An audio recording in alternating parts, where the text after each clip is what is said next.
and welcome back to the Sage and Sunshine podcast, where we talk about all things life, adulting, parenthood, and any other sexy details of life that we would like to discuss. I am your new favorite host, Brittany Marie. Mm. Today is going to be, I think, a really fun episode, at least for me to record, because we're going to get into some things, child. And clearly, I just want to tell my business. And some of you guys' business, too. This episode actually came about randomly, unlike some of my other episodes, or episode content ideas. The reason why this episode even came to light is because having children, I've realized that like time really does fly.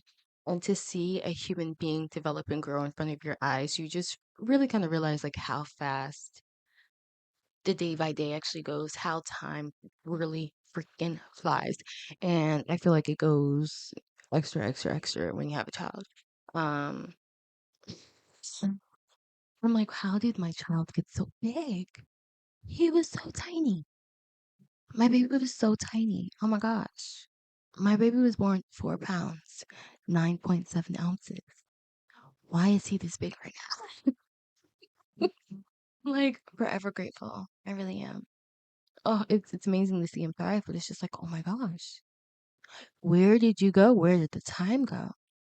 It's beautiful. It's bittersweet, really. But that also gets me wondering a lot about what child him is gonna be like. Especially because he already has like such a huge freaking personality. Okay. I get told by everybody who meets him, like from day one, that he just has such a big personality already. From family, from nurses, from doctors, from literally everybody. Like they just and I agree. And I already knew he was gonna be a force to be reckoned with in the womb. If I could show y'all the faces that he was making and like just how he acted, child, I already knew. I already knew what I was in for. And and the fact that he's a Scorpio. Now yeah. Now yeah. I don't know. I'm not gonna do no Scorpio slander or whatever because clearly my son's one like what? And honestly, I don't really have too much negative to say about Scorpios in general as a whole. I used to feel like I didn't have enough data on you guys, but then I realized that I do actually have quite a few Scorpios around me. But those Scorpios tend to be women. But what I will say with my experience with the one Scorpio man, I feel like they are very loving, very loyal. They protect the ones they love fiercely. But the one drawback that I've always said is that they're very vindictive. They're very vindictive. They're gonna get their get back. You are not gonna play in their face. If they feel like you have played in their face, it's over. It's over. And I feel like it's a life thing. Like they always feel like they have to get a one up. Why to like they have to be up one. Period. At the very least, the minimum they have to be up one. And I think that's a very toxic character trait. Very toxic. Or can be very toxic. But yeah. Yeah. But I've only gotten that from men. So I can't really make a synopsis on the women. But that's what I gathered from the men and what I've seen. It's very vindictive. Um and there's always one famous male Scorpio that I like to bring up. Aubrey. Drake. Yeah. Clearly I don't know the man, but I just feel like in real life we would really have like a love-hate relationship. I think overall I would love him, but like he would really irritate me. And that's what I know about Scorpios. But aside from that, what made me think about him and his childhood more was me thinking about mine and thinking about my childhood and my relationship with my parents and certain things I did or didn't tell them or did not tell the full extent of. And it got me thinking like why I did those certain things as a kid as well. And really, I'm just like, what am I gonna get myself into with these kids? What are they gonna give me? You know what I mean? Overall, I was a great kid. My mom will tell you, basically a model citizen. Okay. But I'm like, clearly, I got away with some stuff. I did stuff that I knew that I wasn't supposed to be doing. And I got caught with some stuff too. And also, like, stuff that I got caught with. I believe, like, there's certain parts that, my parents don't know the full extent of. And honestly, when I say parents, I'm really talking about my mom, because my dad was away in the military a while. And that's all I'm gonna say about that. Uh, shout out to you, Dad. Um, but it got me thinking of the certain reasons why kids won't tell certain things to their parents or their guardians or leave certain details and things out. And of course, there's many reasons why, but some of the reasons could be like, of course, fear of punishment. Who the hell wants to bare their soul or tell somebody something that they did knowingly or unknowingly that they know is wrong or that they're in a situation, whatever. But who wants to know that they're in a situation and know that if they tell somebody, there's going to be like harsh repercussions? I think kids should be punished and the punishment should fit the crime. But I don't think a lot of the times when parents punish that it actually fits the crime. I think it's excessive. I think that you're trying to show dominance and this power, and it's just unnecessary because we already know the hierarchy. It's just unnecessary.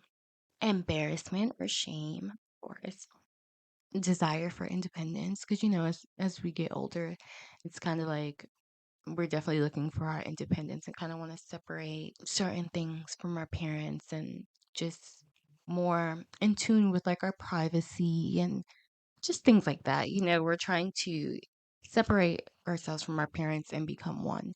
So, yeah, sometimes we think we need to do certain things to establish that we are independent and we are grown.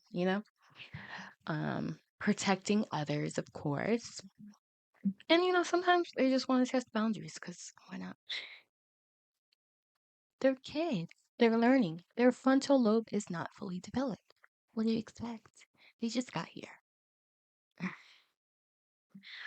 But yeah, those are a few reasons, but realistically, there's so many different reasons to why kids might hide things or not tell you the full extent of certain things. So before I start to telling myself child and really get into these stories, I do want to, well, pour myself a drink. Now.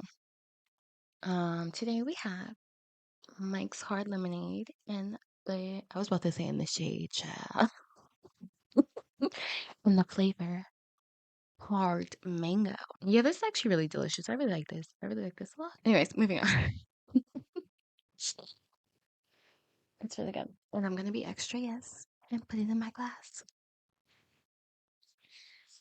Choo-choo-doo. Well, honestly, I kind of want to pour the whole thing because now this, I don't know, I'll drink the whole thing out. This basically juice. This is soda. Be so for real. Be so for real. You know what I mean? Oh, look how beautiful. Yeah. It only has 5% alcohol. I don't know if I ever really got lit off of um, like a wine cooler. Anyways, cheers.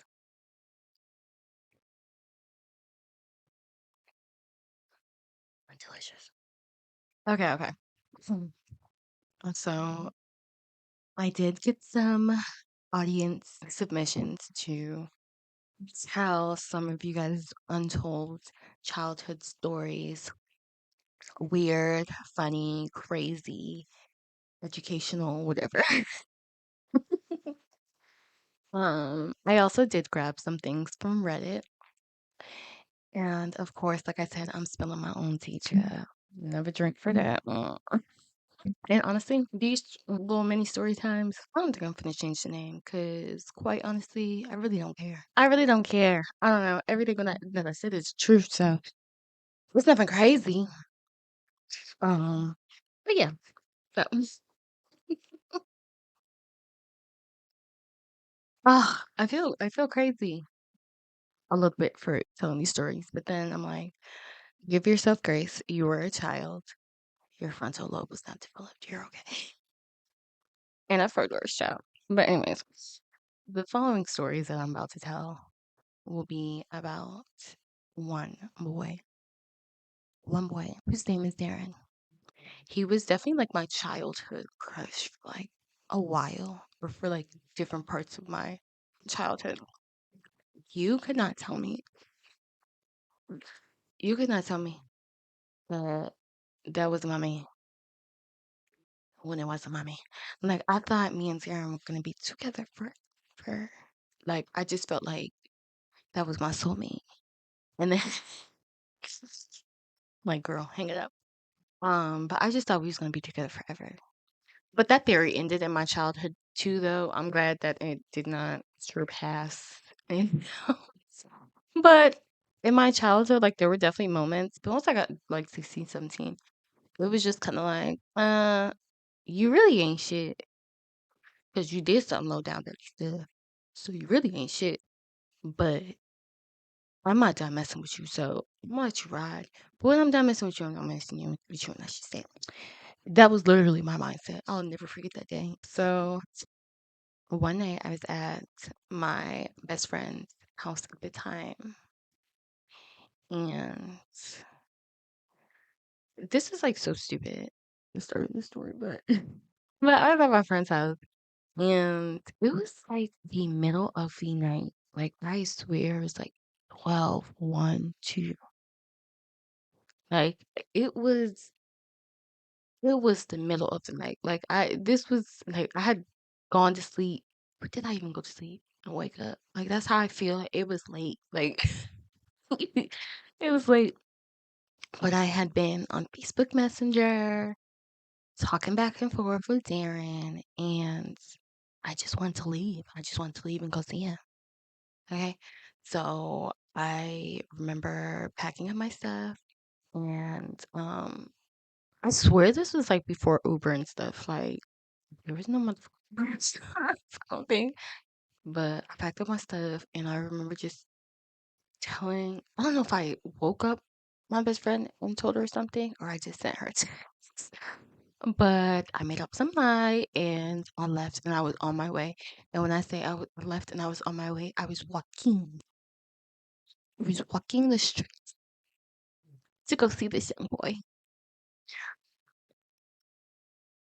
Walking the streets to go see this young boy. I feel like that was the dumbest things I could have ever done in my life. Uh, and if anything would have happened to me, it would have been completely my fault, and it definitely would have been an egg in my face. And then on top of it, looking back now, that man, and he was with another. He was actually, he was at somebody else's house that I had never even been to. Okay, so again, just red flags, red flag, red flag. Somebody's house that I've never even been to. Another boy, I think was he called him his cousin. I think cousin. I don't know who this boy is. But his mom was there. Again, you trust these parents? I don't. Right. But yeah, obviously, I'm thinking, why the hell didn't they at least meet me halfway? Why didn't they come get me? You wanted to see me so bad, like I wanted to see you so bad, for whatever reason. Why didn't you come get me? And why did I go in the middle of the night? Crazy. And I remember seeing a police car and being like a little anxious, like, oh my gosh, like what if they stop me? And being, I was always just very cautious of the dangers of the world. I don't think I was naive at all. I was always extra hyper vigilant, especially especially with men and people in general. Um, I was always very scared, kind of sort, not scared, like anxious and vigilant, and yeah. But that could have went wrong. You know what I mean? I literally always say, all people need is space and opportunity. So if somebody was there and witnessed that, and they wanted to take an opportunity, it definitely could happen. So Don't do that, kids. Hmm. But anyways, okay, another one. God, goodness gracious. Okay, so this one my mom does know about because okay, let me just tell you. It's so scary. So basically, Darren had moved to where I was now living at, which was an hour plus away from where we originally had lived. So again, to me, that was another sign. I was like, this is the love of my life. Ain't no way. Like he was destined to be in my space again. He was destined to be in my space again. So like, ain't no way. Ain't no way. He's not living my life. Because why would he come all the way down here with his family? Like, why would his family think to come all the way here? So like clearly, these are the signs. These are the signs. I wish stay looking for signs when it's right in front of her that says it's all wrong. It's so funny. But anyway, so I believe it was at the time like he had just come around, and I think I wasn't in middle school. I was in high school, but I think I was in eighth grade. I think I might have been eighth grade. Um, and where I was at, that's where high school is at. High school is from eighth to 12th grade, and the high school that I graduated from. I believe we were just setting up a meeting or whatever, and we were gonna meet after school. Yeah, we just made a plan, and I remember I had my friend Sarah, and she stayed after with me, and she was gonna come with me. We weren't like planning to go anywhere or anything. We were gonna stay on school grounds, but the thing was, we're staying after school. So I told my mom I'm staying after school, studying because I'm a hardworking girl. Your girl was a scholar though, but your girl really did not stay after school. So this was like, and I felt like I kind of asked her or told her in the middle of the day, or it just wasn't a lot of time to like really buffer and really think like you're staying after school and you're doing schoolwork. You know what I mean? So yeah, the plan is going as it's supposed to. Me and Sarah, I think we had the same class at the end of the day. So me and Sarah, we're off. We leave the building. We're outside, and we're walking like the perimeter of the building. And then, to my disbelief, who is driving and drives up right beside me? And I really don't know what was said.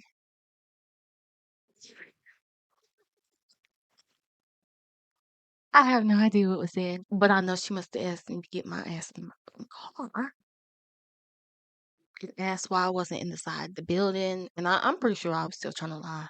Because it wasn't like we was outside the building for long at all. Like we was just walking. But yeah, so got my ass in the car. I don't remember if she said anything to Sarah. I remember Sarah was shook. Like, got by behind that car. And of course now like we need an explanation. Like, where we going? What are you doing? Like, you weren't staying after school. You weren't actually staying after school to do work. So I ended up telling her, I forgot this boy's name, and I want to remember so bad. I remember telling her that I wanted to stay after school to see this boy because he was leaving. And this boy that I did mention, he was actually leaving. So I was just like, I just wanted to see him and just say goodbye, just chill and pick one more time, Like, that's all I wanted to do. Yeah. I don't really remember going going over too well. And I'm pretty sure I got slapped upside my motherfucking head, if you want to be honest. I don't think my mom recalls it that way, but I'm really 99% sure that was the first. What that is, or was there another reason? I really don't know, but I'm gonna say this was time because it might have been I was lying upside my mouth. Okay, as kids do, when you get caught and somebody comes at you abrasively or wants answers, it's a lot. I'm sorry. Okay, like it's a lot. So I'm gonna keep on lying to try to because the lie would sound better. it make you diffuse if you believe the lie. You know what I mean? So, ah, kids. But yeah, mom. Whatever little boy that I told you that I want to see because he was leaving. Yeah, he was leaving in real life. Um, but I wasn't going to see him, child. I just didn't want you to know I was going to see Darren's ass again or something else with Darren. Cause child, I know you must have been tired of hearing his name. I just know. Ugh. All right, we got two more stories with Mr. Old Darren, and then we're hanging it up. Another time when I quote unquote snuck out the house. And I'll say sneak out the house because I was definitely one of those children that did not want to partake in those activities because I literally felt like I would be that one. I would be the one who's gonna get caught. Like there was no ifs or ands, buts about it. Like I just felt in my soul I was gonna get caught. So I did avoid doing a lot of things um of that nature that other kids, were just like, yeah, the hell. Um but one time I did. And of course it was for little Karen. Basically he was just like walking. This is in the middle of the night, like parents sleeping. And he was just like walking. And I guess they were walking past my house and he wants to see me. And I forgot who exactly was with him, but I do remember he was with a young lady who didn't always act very young lady like. Um mm, mm, mm, mm. Girl, you know what you did. Mm, mm, mm. It's like I want to be nice because we were children, you know what I mean? But let's just say she giving Megan Thee Stallion. It's not cute. Anyways, we were children.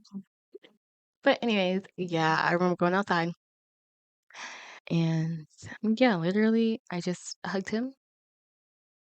It was at the end of the street. I just hugged him. We said a few words and I went back inside and I snuck out. Cause I'm a bad bitch. Ooh. That wasn't a very interesting story, but you could see. Okay, y'all. So we have a special guest here, the man of the hour, my favorite Scorpio man. Did I tell my last story yet? I did? Oh, I did not. Okay, so my last story to do with little Darren. So I don't know what year this was. I'm pretty sure I can find pictures, but 4th of July, whatever year. And I remember my mom was going out of town to celebrate like an hour plus away, and I was staying home, and I planned on going out with my friends. Now, my mom was so extra for this because she was like, no, nobody can pick you up. No, like, y'all can't walk to her house. No, no, no. Like, y'all can't, I don't know. It was something. Meanwhile, this girl's house was literally like, if I went all the way down my driveway, made a right, walked a little bit, made a right, continue going straight, make a right, and just go straight, and it's on the left. It was like not even that big of a deal to walk to my friend's house that I was going to hang out with for 4th of July, in my opinion.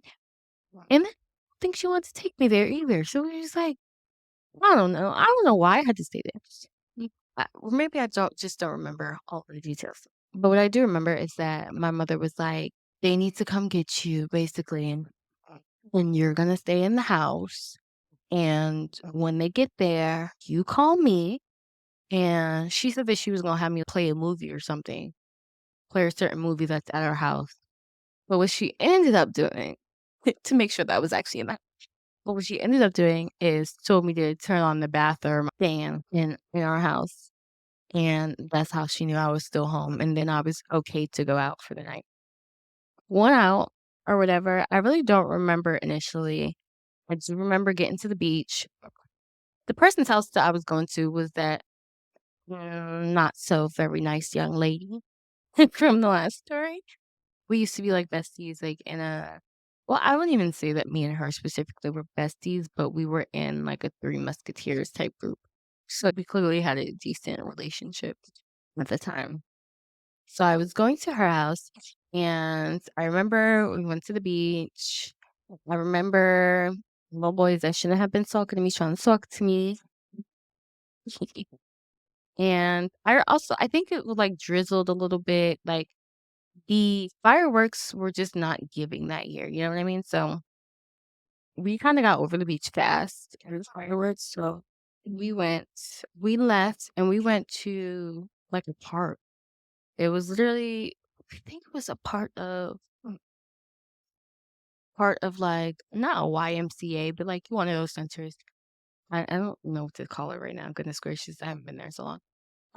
Oh, well, we used to call it the rec center.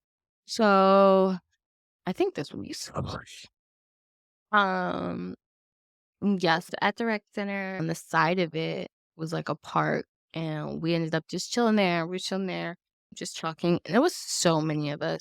I believe me and old girl was the only girls there. For real, because I feel like I would've talked to other girls if they were there, but no, nay, nay, nay, like, we were deep. We were deep. There was a lot of guys there at first. I remember I'm saying names now. I remember Brian. I remember Keyshawn being there. I remember this boy named Terrell. Um, and that's all I remember besides Darren and old girl. That's all I remember, but there was definitely more people, like, I feel like we was deep. I think some people started throwing, like, something with in it, like, caused smoke. I don't know. We was chilling, we was doing those things. Well, I wasn't specifically, other people were.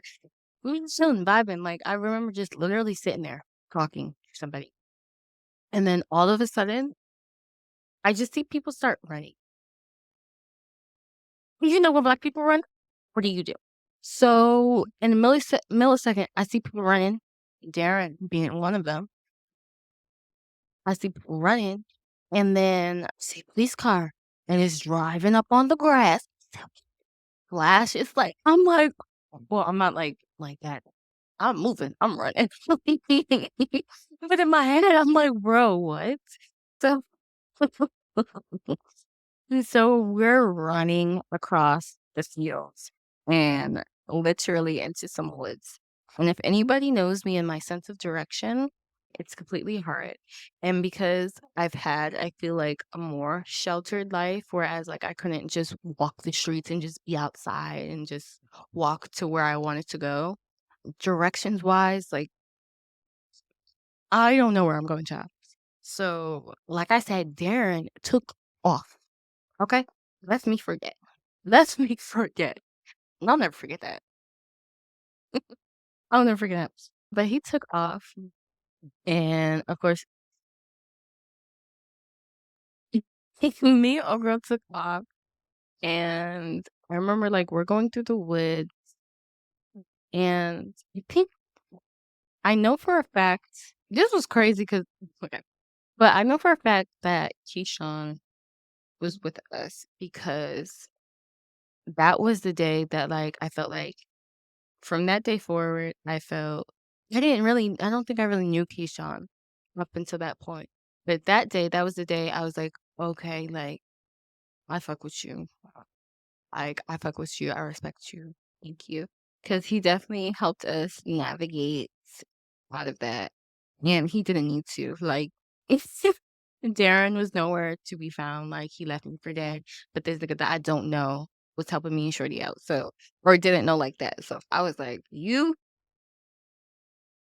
Keyshawn, love you forever for that, like, literally. Literally. That is a man, okay? He made sure that the 2 women, 'cause I really don't recall any other women being there, but that we were okay and we were good, and I really appreciated that, like, truly. Yeah, I don't know how we got out well, I do know how we got out that Keyshawn. And yeah, that was wild. When we caught up with other people, they were talking about they had dogs chasing it. Like, what? Like, what? When we did make it back to old girl's house, Darren and Brian did come over to the house. Mad creepy too. Like, just knocked at the window or just started talking at the window. And I'm like, what? But they came and made sure that we were good. And I was like, yeah, that's the least y'all can do. Specifically Darren, because that means I'm not holding Brian to the fire, because he didn't have to come. But it's just like, crazy, crazy wild nights. And yeah, so my mom never knew about that I could have potentially almost got arrested. Uh, or just been in some shit just because, I don't know, I'm with everybody out here. And I don't know. I was just like, why is the police driving on the grass trying to get us? Like, was it that deep? Like, we're chilling. Oh my gosh. I get it, but like, go find something else to do. It's 4th of July. I don't know. I don't know. Get a life. That's all my stories regarding this one boy and stupid things that I did or that I was involved in. I do have other stories, but I want to get into the Reddit submissions and the audience submissions. I'm just gonna like mix them all in one. Some are short, some are longer. We make this quick and cute. Cute and quick. And it says, I stole my mom's earrings to give to my girlfriend in 3rd grade. She never found them. I'm gonna tell you right now, you better not steal my stuff to give to no little girls. That is not nice. If you want to give a little girl something, you better ask your mama. That's crazy. That's crazy. But it's really not that crazy because my brother used to do the same exact thing. I would find stuff missing. My mom would find stuff missing, and then she'd be giving them to these little girls. Like, not you trying to be player. Okay. Uh-uh. Mm-mm. See, y'all start from a young age trying to act like y'all got it like that in zone. In zone.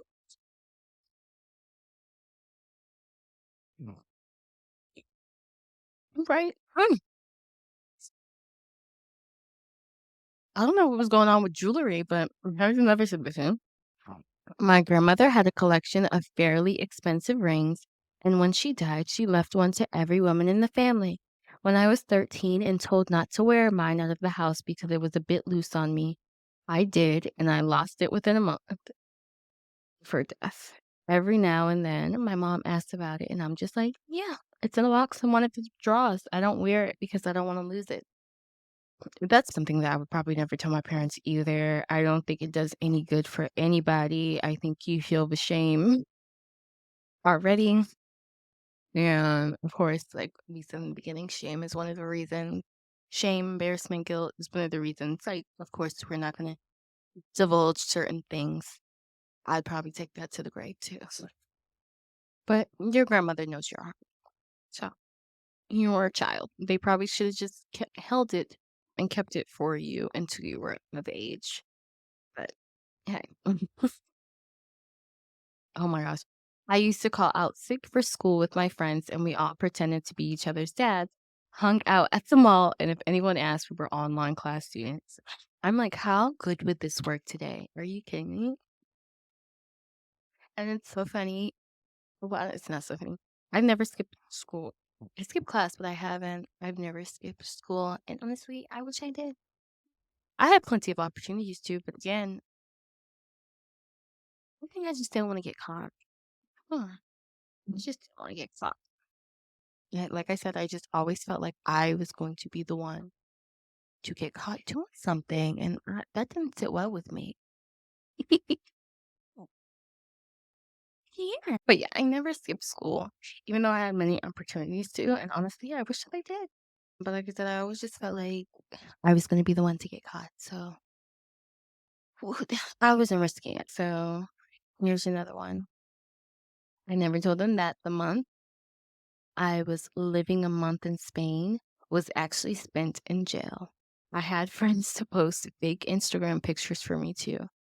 I was sentenced to 1 month for DUI, and the month I was supposed to do my sentence happened to be at the same time as I was actually going to Spain for a month. So instead of traveling to Spain, I went to jail. No questions ever asked by my family. Now that's a secret. And okay. Here's the last one that I'm going to share. There are lots more stories, but there were a lot of sad ones. And yeah, when I was 13, I told my parents I was sleeping over at a friend's house. I actually took a 4-hour bus ride to Los Angeles and went to a Marilyn Manson concert. Of all the things I did as a kid, this is the only major one they never seem to find out about.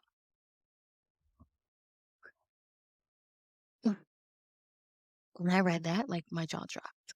Because one, Marilyn Manson. Two, 13. Three, 4-hour bus ride to another area where your parents don't know and wouldn't think that you are. As a parent now, it's like, oh my gosh, oh my gosh, oh my gosh, oh my gosh. Like there's so much out of your control, and that's so scary. But yeah, like I said, there were a lot more entries and things that I found, but I feel like a lot of them were pretty sad, and I kind of wanted to keep them a little bit lighter. But I do want to highlight that sexual assault may be one of the things that children do hide.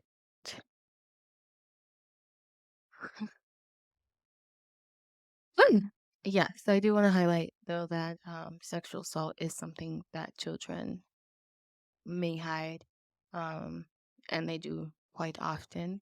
And usually, when they do disclose, it's usually not to an adult or guardian that can protect them and disclose to authorities or anything like that, but it's usually to their peers. So, yeah, I have my own stories with sexual assault, especially as a child. I definitely feel like from age 9 to 16, 17, the attention that I got from men was absolutely out of this world, insane. Definitely clear pedophilia. But there's one instance that I actually do want to share. I don't think I've ever told anybody besides my peers. But there is something I do want to disclose because I feel like we think that it could only ever happen like outside of your household, or I don't know, or maybe that's not what people think. But long story short, I was 14 years old at the time. We were moving into a new house, and we had help from a family member's friend, I believe. I had never met this guy before in my life, but I was 14 and I know he was 28. And being a 14-year-old girl, I was attracted to him. I thought he was a handsome guy. Of course, like you have crushes on older people all the time. It's not supposed to do it. And I also didn't make it known I'm not that girl. I was never that girl. So yeah, I had a crush on him. Like thought he was cute, thought he was attractive, whatever. Of course, in my head, I'm 14. Like it's never happening. I remember we were moving stuff in, and as we were moving stuff in or whatever, he was real friendly, real nice. I never got any vibes that he was interested or looking at me any kind of way or anything like that. Just chill dude and very helpful. Clearly, he's helping us move in. So, as we're moving stuff into the house, I remember he stopped me in the kitchen to show me a CD, DVD, I'll say. And the DVD was boring. So he showed me like the cover up. So I kind of forgot my reaction, but I feel like that was definitely a test for him to kind of feel me out and see see what he can get away with. So like I said, I forgot my reaction, but I'm 14. As we continue to unpack and bring stuff into the house, I remember we went to this way back room and I brought something into the room, set it away in the back. As I'm turned around, the light just like goes off. I'm like, well, that's weird. But we're in a new house, so like I don't know how this. But I was like, that's weird. And I began walking. So I began walking back. But as I'm walking back, he's walking towards me. And he stops me. And and he grabs me and gives me the biggest, sloppiest kiss of my life. I feel like sometimes I can almost still taste it because it's like cigarettes. Gross. My disdain from cigarettes has always been a thing. Ooh, but even more so. But at the time, I thought like I won. Like I thought that was a oh my goodness, because in my head, I'm a 14-year-old girl. I just have this little crush, and oh my gosh, like that just happened, and I did nothing. You know what I mean?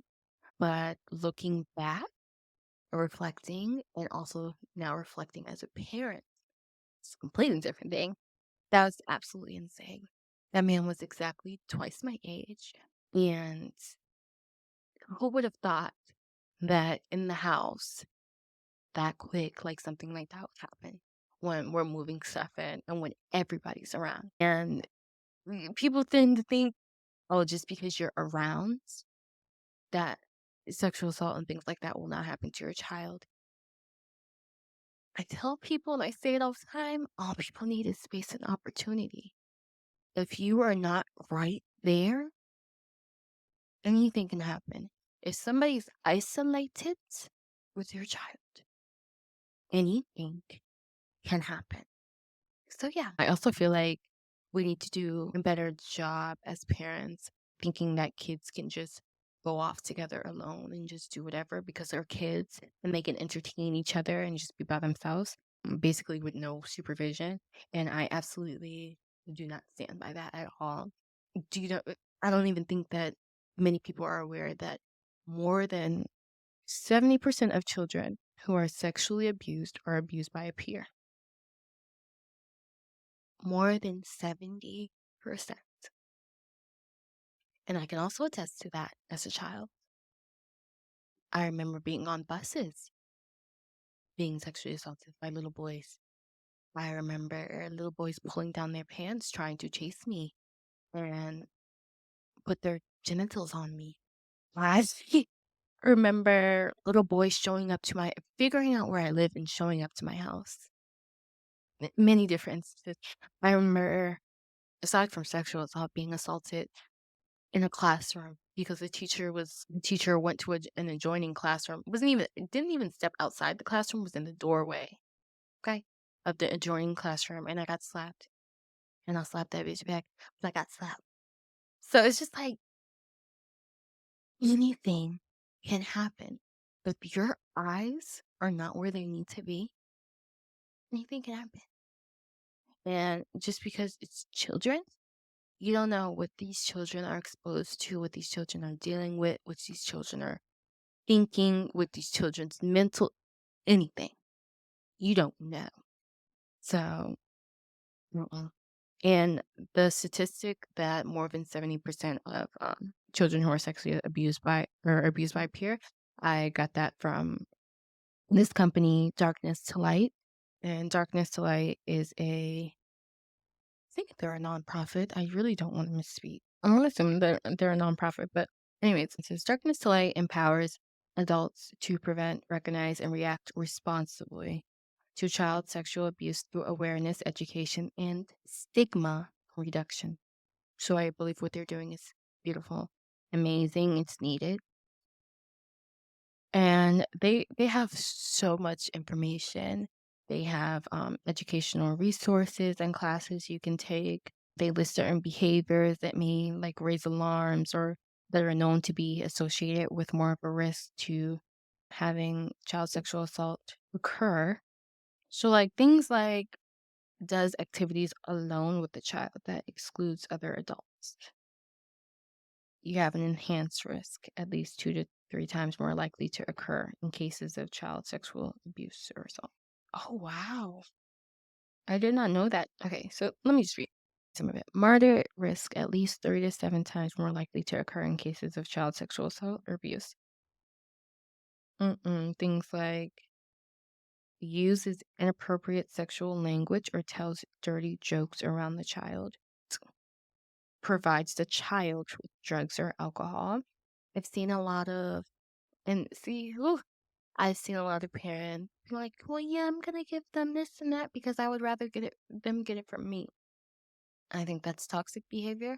And then also you gotta think like children are very naive and they're susceptible to a lot of things. And and a lot of us wanted to be adults and wanted to grow up and partake in certain things. So when you're giving children drugs, alcohol, things like that, they feel like, oh, I'm one of you. You're my peer now. We're adults. Nay, nay. So they also think that, oh, it is okay to engage in these other types of things that I may not know about, may not understand, but this is clearly what adults do, right? Lack of adult supervision, the child is not close to their parents, or their parents are not resources for them. Ooh, wow. High risk. What they listed as some of the things, I'm going to read all the things at the high risk. High risk, at least 7 times more likely to occur in cases of child sexual abuse or assault. Increased sexualized touching of the child over time, engages in seemingly innocent or non-sexual touching of the child, uses accidental touching or distraction while touching the child, exposes their naked body to the child, watches the child undressing or while naked, shows child pornography, magazines, images, or videos. What did I just tell y'all about my story? What did he do first? And that's why I said I felt like he was testing me. Tells the child about past sexual experiences. Why is that? Sexual education does not require you to talk about your past sexual experiences with the child. And again, separates or isolates the child from their peers and family. They have so many good resources and so much information. It's really good. And I think I want to touch on this as well. Because honestly, there's so many things that I can pull from um, Darkness to Light. They're amazing at what they do and definitely need it in this world, unfortunately. But we gotta protect these babies. But they said when surveying 100 adult male child sexual abusers, and I do want to note that it's not just the men. It's not just the men, and the women are often overlooked because we are seen as the nurturers and we are seen as less threatening. Which, but when surveying 100 adult male child sexual abusers, the research has found that first sexual contact occurred most commonly between the hours of 3 p.m. to 9 p.m., often inside a home with another person close by in the home in 2 out of 3 cases. So more than and that's what I mean. Just because you're in the home doesn't mean anything. So more than 50% of the time, it's in a home when somebody is close by. Don't let me have to warn y'all too many times. I don't want y'all to be paranoid, but be vigilant and be proactive. Um, and by someone outside of their family when they're older and later in the day in comparison to younger victims. And of course, when looking at peer on peer sexual assault, most of the incidents commonly occur at schools, about 44%. And most of these times, of course, victims of abuse were unsupervised in more than 70% of the cases. Abusers commonly isolate children into one-on-one situations by taking them to isolated areas. When you have children, I feel like sleepovers become a big topic. And there's people on the spectrum that are like, absolutely not, like my children won't be going over to other people's houses, and other people who don't want to don't see the issue, feel like we're being too much. I'm a little bit on the first side. I really don't feel the need for my child to be going over somebody's house where I don't know what the supervision looks like. I don't know who has access. I don't know who's in and out the house. I don't know really who lives there. I don't know. I usually don't know the people. Like, you don't, there's no trust built. I would just feel a lot more comfortable if my house was like the sleepover house And even in that aspect, like I said in the beginning, I think parents really get comfortable with leaving the kids with no supervision. That's not going to be it for me. We're going to at least have a camera up or something it's, because I'm not taking any chances. Kids are just, they're little imperfect humans too. And they just know what they're taught or what they've been seeing. And it's just, there's too many variables involved. And also, kids can be bullies. So it's just a lot of different variables involved. And I feel like I want to be the safe space. I want to be the safe space for, of course, my children and my family, but if others need that too. And of course, the past childhood educator, um, child care provider. It means a lot to me to have kids have a safe space and not feel uncomfortable. There's been times where I've been over people's houses and it felt uncomfortable, and it's not nice. It's not nice. Whew. This reminds me of a story about going to other people's houses and like people living in them and things like that. I literally remember being lied on as a child. As a child, I didn't make a big deal out of it, but it still pisses me off to this day that I was lied on for like no reason. Basically, what was said is that, and alluded to, what was alluded to was that a good friend of mine, her brother and me, her older brother, by the way, like older, a good amount, older brother and me were like alone and doing something. The sister said that he came to the door with his shirt off or something like that, and I was there. Like, first and foremost, I don't think I ever seen that man's chest in my life. And if it was probably because he was walking around with his chest out. But I don't even think he was on that type of time. And then why are you pointing the fingers at me and trying to allude that we're doing something when this is a grown ass man? Why are you talking to your like it's just a grown ass man that used to like to call me his wife, might I add. So but you want to talk about me and allude to the fact that something was going on between us. Like it never made any sense to me. And then it really didn't make any sense to me because I was rarely like I think I can name 2 times that I was over that girl's house when she was not there. And that was because she was at work or she had to do something real quick. I don't want to be up in nobody's house by my lonesome.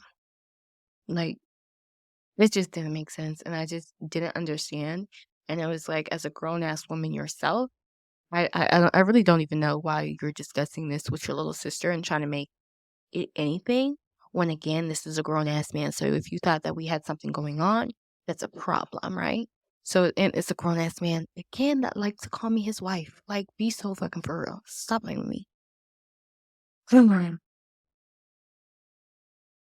So like I said, y'all don't be knowing what's going on in these people's houses.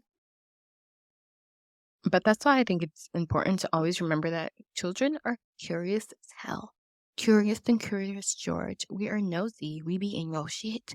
We be in parent shit, okay? We look through stuff. We get into stuff that we're not supposed to. It, it's hard being a child. We overhear things that we're not supposed to. We make things or feel like things are our fault when they're not. Like, it's just we're all over the place. So I also want people to be mindful because children will be in your shit. They're curious. They can't help it. They can't help it. So I really think that age appropriate conversations are more than important and valuable. You need to be having certain conversations regularly as age appropriate, especially when we're talking about things like sexual assault, sexual and abuse. Sometimes, especially as kids, if you don't know what that looks like and you don't know what sex is and you don't know, how are you supposed to tell somebody? How are you supposed to tell somebody that when you tell your children to listen to the adults, listen to your elders, listen to them all, right? So now you're placing this authority. So an adult with authority is saying, yeah, this is what we can do and it's okay. And you don't know that hey, this is not okay because this is this, and I know that this is this. Why would they tell? And then why would they tell if they're being threatened or anything? You know what I mean? So it's like you have to have these conversations about everything, anything and everything to help your children in this life. But what we're talking about specifically, to have age appropriate conversations about sexual assault and abuse so that when they see it, when they feel something off, when they whatever, they know to tell somebody and they know that it's not their fault and that they did nothing wrong. And of course, children who understand what sexual abuse is are more likely to disclose. And parents and other caregivers should be aware that even their disclosures can have recants and inconsistencies with their children. And it's a lot, and it's a lot to process. And I know a lot of adults who are still processing it, who haven't processed it. So you really have to be gentle and give them grace and let them know that they're okay. They definitely say that asking a child if they have been sexually abused can increase disclosure because, like I said earlier, they usually disclose to a peer. So it's very important to keep on having these conversations and to affirm them and reiterate how you would handle a situation like that. Because I think even when you say things like, oh, it's okay, like, I'll never be mad, I'll always be there, whatever, and you can tell me anything, and this is a safe space, and you can tell me anything. Even if you do have a close relationship and they do feel like they could tell you everything, when you're walking on unknown territory and you're trying to think of as a child, like how the parent or an adult that you tell may react, or what that means for the other person that may be involved, or just anything, it's hard. So, like I said, it's important to have these conversations as age appropriate as possible. It's a crazy world out here, and don't leave your children out here with no tools. I feel like I've been talking forever. I feel like that got kind of deep. It got kind of sad at the end.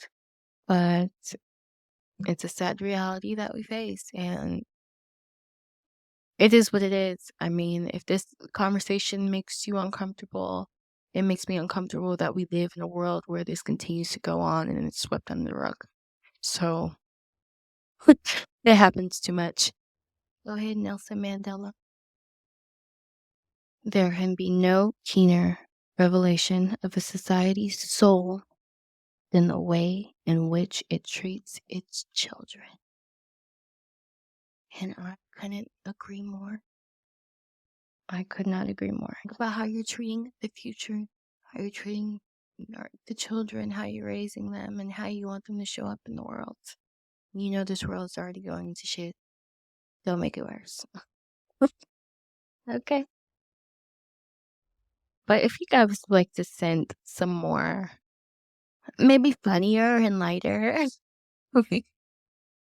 childhood memories or stories that you didn't or have never disclosed to your parents or didn't tell the full extent of, I really would love to hear them because it's fun. And I've shared some of mine. I definitely still have more. I also kind of want to tell you guys about the time that I essentially almost got killed in Texas. Yes. I say that so casually. I have receipts and everything. Okay. Like text messages, like I have, I think I meant, emails. Oh, goodness. Goodness. Yeah, because this man was a little crazy. So if you guys want to hear that story, I'll be happy to tell it. Especially because it involves, like, I feel like it's cyber stalking. It's a lot of stuff. But my dream saved me. My dreams be coming in clutch. My dream told me to start this podcast. Cheers.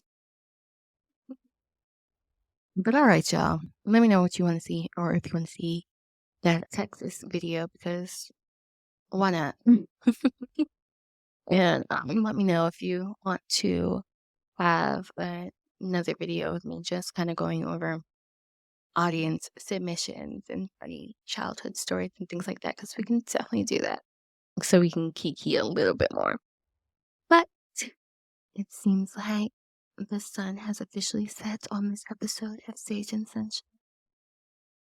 Again, I am your host, Brittany Marie. And I thank you all, honestly, for taking the time out of your day, especially if you made it all the way to the end. Take time out of your day to listen to Little Old. Yeah, just continue to spread love and light and shine on with it.